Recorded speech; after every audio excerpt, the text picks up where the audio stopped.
Assalamualaikum warahmatullahi wabarakatuh. Perkenalkan, nama saya Yulandari. Dalam video kali ini saya akan membahas tema yang sangat penting, yaitu sebab-sebab kemunduran dunia Islam dan perlunya pemurnian serta pembaharuan. Saya akan membahas bagaimana peradaban Islam yang dulu begitu jaya bisa mengalami kemunduran, dan mengapa umat Islam perlu melakukan pemurnian dan pembaharuan agar bisa bangkit kembali. Yang pertama, masa kejayaan Islam. Dulu dunia Islam pernah berada di masa keemasan, pada masa Khilafah Umayyah, Abbasiyah, dan Andalusia. Islam menjadi mercusuar peradaban dunia. Kota seperti Baghdad, Kairo, dan Cordoba menjadi pusat ilmu pengetahuan, tempat berkumpulnya ilmuwan dari berbagai bangsa. Beberapa pencapaian luar biasa. Yang pertama, dalam kedokteran, Ibnu Sina menulis Al-Qanun fil Al-Tib yang menjadi referensi Eropa selama berabad-abad. Yang kedua, dalam matematika, Al-Khwarizmi memperkenalkan sistem aljabar dan angka nol. Yang ketiga, dalam astronomi, umat Islam berhasil mengukur jarak planet dan menciptakan observatorium pertama. Yang keempat, dalam arsitektur, lahirlah bangunan megah seperti Masjid Cordoba dan Taj Mahal. Yang kelima, dalam sastra dan filsafat, lahir karya-karya besar dari Al-Farabi, Al-Ghazali, dan Ibnu Rushd. Namun, kejayaan itu mulai memudar dan perabatan Islam memasuki masa kemunduran. Yang kedua, faktor internal dari dalam umat Islam sendiri. Yang pertama, menurunnya semangat keagamaan dan keilmuan. Ini menyebabkan umat kehilangan semangat ikro, membaca, dan menuntut ilmu, dan banyak lembaga pendidikan Islam berhenti berinovasi. Selanjutnya, ilmu dunia dianggap terpisah dari ilmu agama. Yang kedua, fanatisme, mazhab, dan perpecahan umat. Poin pertama, muncul konflik antar mazhab dan kelompok. Yang kedua, semangat ukhuwah Islamiyah memudar. Yang ketiga, perpecahan melemahkan kekuatan politik dan militer Islam.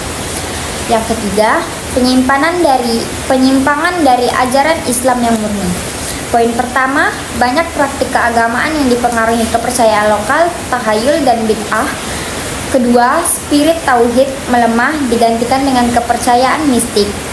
Yang ketiga, umat mulai lebih percaya pada karomah dan ramalan dari usaha dan ilmu.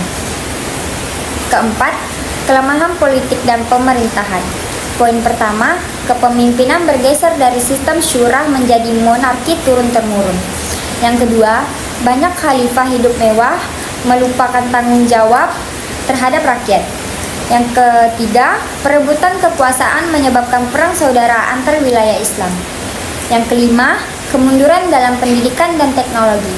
Poin pertama, kurangnya dukungan terhadap ilmuwan dan peneliti. Yang kedua, madrasah hanya fokus pada ilmu agama, melupakan sains dan teknologi. Yang ketiga, perpustakaan besar banyak hancur karena perang dan kurangnya perawatan. Yang keenam, kemerosotan moral dan sosial. Poin pertama, meningkatnya gaya hidup hedonis dan cinta dunia. Yang kedua, rasa amanah dan tanggung jawab turun-temurun. Yang ketiga, nilai-nilai akhlak mulai diabaikan dalam kehidupan sehari-hari. Selanjutnya, faktor eksternal dari luar dunia Islam. Yang pertama, penjajah dan imperialisme Barat. Poin pertama, negara Barat memanfaatkan kelemahan umat Islam untuk menjajah. Poin kedua, sumber daya alam dirampas dan sistem ekonomi Islam digantikan oleh sistem kapitalis. Yang ketiga, pendidikan Islam digantikan dengan sistem sekuler yang menghapus nilai-nilai keagamaan. Yang kedua, perang salib dan serangan Mongol. Poin pertama, perang salib menghancurkan kota-kota penting dan membunuh banyak ilmuwan. Yang kedua, serangan banyak bangsa Mongol pada abad ke-13 menghancurkan Baghdad, pusat ilmu pengetahuan Islam. Yang ketiga, pengaruh budaya dan pemikiran Barat. Poin pertama, modernisasi membawa kemajuan tapi juga sekularisasi. Poin kedua, banyak umat Islam mulai mengidolakan budaya Barat dan meninggalkan jati diri keislamannya. Yang keempat, keterbelakangan ekonomi dan ketergantungan. Poin pertama, dunia Islam menjadi pasar bagi negara-negara industri Barat. Poin kedua, Hilangnya kemandirian ekonomi menyebabkan kemiskinan dan kebodohan meluas. Yang kelima, konflik dan disintegrasi politik. Poin pertama, runtuhnya kekhalifahan Ottoman pada tahun 1924 menandai berakhirnya persatuan politik Islam. Yang kedua, dunia Islam terbagi menjadi banyak negara dengan kepentingan sendiri-sendiri. Selanjutnya, dampak kemunduran dunia Islam. Akibat berbagai faktor tersebut, dunia Islam mengalami yang pertama, keterbelakangan ilmu pengetahuan dan hilangnya semangat ijtihad. Yang kedua, kemiskinan dan ketimpangan sosial di banyak negara Islam. Yang ketiga, hilangnya kepemimpinan global dan pengaruh politik dunia Islam. Yang keempat, munculnya kebodohan dan ekstremisme akibat lemahnya pendidikan. Yang kelima, perpecahan antar negara Islam yang membuat sulit untuk bersatu melawan ketidakadilan global. Selanjutnya, pemurnian tajdid dan pembaruan Islam. Untuk membangkitkan kembali kejayaan Islam, para ulama dan pembaruan menyerukan dua langkah besar. Yang pertama, pemurnian atau tajdid, yaitu mengembalikan ajaran Islam kepada sumber aslinya. Yang pertama, Al-Quran dan As-Sunnah. Tujuannya, yang pertama, membersihkan ajaran Islam dari pengaruh bid'ah, tahayul, dan khurafat. Yang kedua, menegakkan kembali nilai-nilai tauhid dan keimanan yang murni. Yang ketiga, menghidupkan semangat dakwah dan amar ma'ruf nahi mungkar. Yang keempat, membangun kesadaran bahwa kemajuan harus disertai dengan akhlak.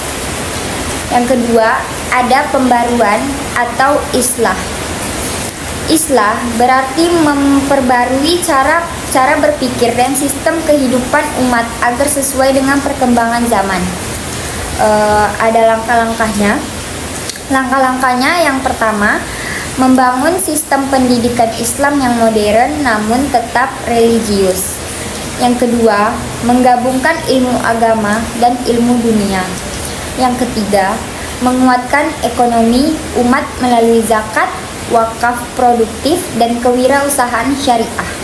Yang keempat, meningkatkan peran perempuan dalam pendidikan dan sosial tanpa melanggar syariat. Yang kelima, memperkuat solidaritas antar negara Islam dalam bidang politik dan kemanusiaan. Selanjutnya, ada tokoh-tokoh pembaharu Islam. Beberapa tokoh penting yang berperan dalam kebangkitan Islam modern. Yang pertama, ada Jamaluddin Al-Afghani. Dia menggagas persatuan dunia Islam atau pan-islamisme melawan penjajahan. Yang kedua, ada Muhammad Abduh.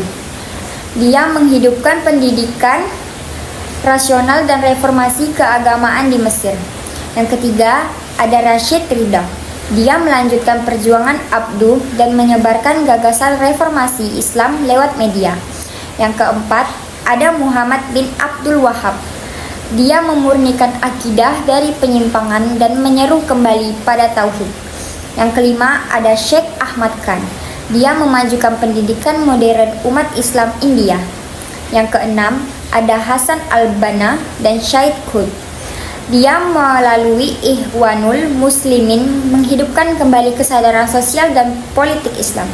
Yang ketujuh, ada Buya Hamka dan Kiai Haji Ahmad Dahlan di Indonesia. Dia mendorong pendidikan dan dakwah Islam yang rasional dan modern. Selanjutnya, ada relevansi pembaruan di zaman modern.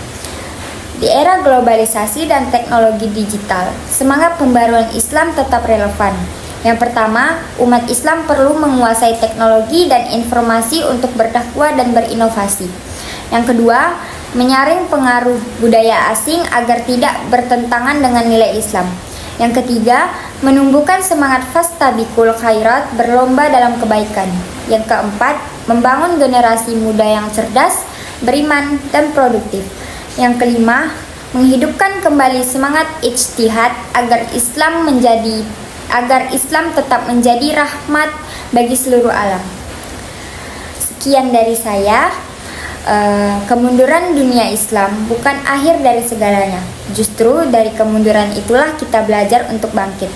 Dengan pemurnian ajaran Islam dan pembaruan pemikiran, kita bisa membangun peradaban baru yang berlandaskan iman, ilmu, dan akhlak. Islam bukan hanya agama masa lalu, tetapi pedoman hidup yang relevan untuk setiap zaman. Mari kita jadikan diri kita bagian dari kebangkitan Islam yang berilmu, berakhlak, dan peradaban tinggi.